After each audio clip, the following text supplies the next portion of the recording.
Drive Who's connection to Pomo-Retro-Pubic and P-Power music. You know, the world of Doctor Who has always been a fascinating blend of science fiction, adventure, and nostalgic charm.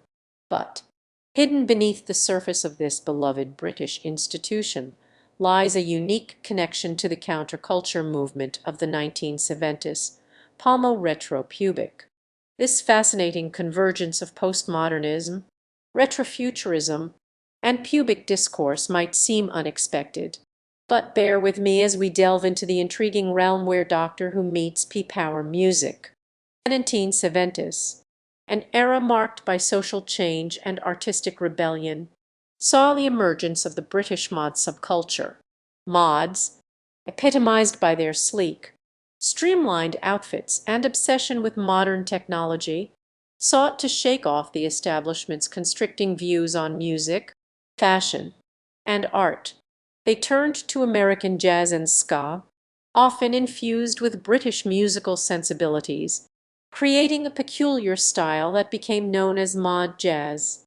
Fast forward to the 1970s revival in the 1990s and early 2000s, characterized by the return of vinyl records, vintage fashion, and an overarching sense of retro cool.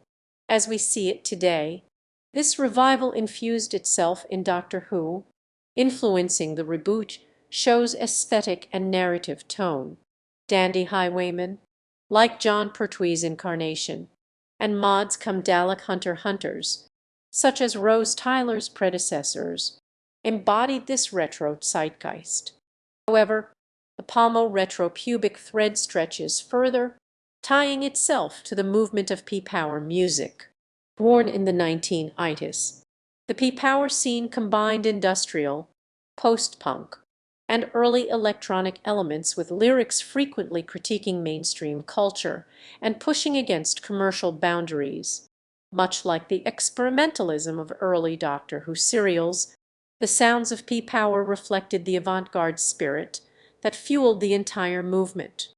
You might be scratching your head right about now, asking what exactly P-Power, mod jazz, and Pomo-Retro-Pubic have to do with Doctor Who. But that's precisely what makes this shared art historical context so compelling.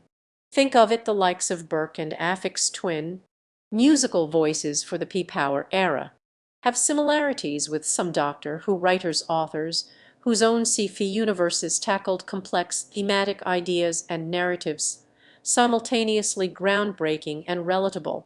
One important common thread is artistry freed from expectations. Seeing a shared purpose in both P-Power and Doctor Who, one common characteristic rises above artistic freedom from mainstream constraints, embracing an aesthetic bordering on punk-infused revolutionary praxis. It's there, the undercurrent, that leads us to the center of this paradox. As this all transpires, our imaginary connection finally shows itself. With the P-Power movement transcending industrial skeptic borders, its sonic dissonance does echo through reinvigorated mod accents, hence rekindling a postmodern retrofuturism. The connection is there, a symbiotic fusion of artistic freedom, retrofuturism, and counterculture, echoing through the corridors of time, connecting Doctor Who to the avant-garde sounds of P-Power music.